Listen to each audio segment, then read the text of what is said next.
Good day everyone, how you doing? I hope you guys doing very well there and welcome back to our channel. It is very happy to see you again into another video. So this time I would like to share you how to turn a photo to become a stunning ink sketch. How to do that, so without any further ado and let's get into the tutorial. Well guys, the first step you can do, you can install this UpFoto first, and here I am accessing it with my Android phone. And by this UpFoto, you don't have to do the login first with your email to try the every single, let's say, filter to transform your photo. And if you are interested to buy their package here, there are annual and also the monthly package.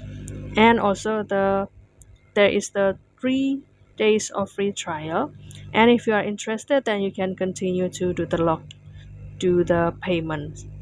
But if you are not interested and you would like to try it another time, so it is okay, but maybe there will be several advertisement and also the photo will be stick with the watermark. And if it's okay to you, then you can just skip it and try another time. And let's go back to the ink sketch. Here I will go to the AI filter, and after that I will go to this hot category. You can simply click see more,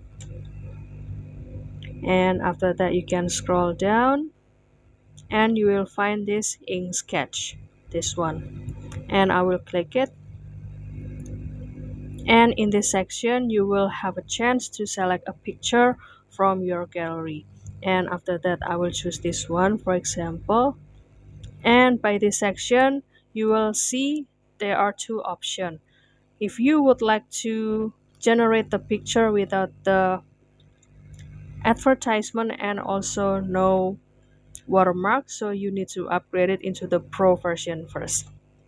But if you are okay about the advertisement, then you can click this generate and also watch the advertisement. And you can simply click this, and I'm sorry in advance guys because get the I can capture the next step because I have tried it before, but it only have a black screen. And also if you would like to go to the next step, so you can start to save this picture after the generation process. So there is the save button usually on the top right corner over here, and you can just simply follow because the step is very easy. You can simply click the save, and after that the picture will be officially saved into your device. And don't worry because I will show you the result guys. And after the generation process, so this will be the picture after the generation. Isn't that beautiful, right? So that's all guys, don't forget to try this up photo, and if you have any requests or feedback, please don't worry to put it on a comment section because we would love to share comments there. I'll see you in another video and thank you for watching. Bye guys.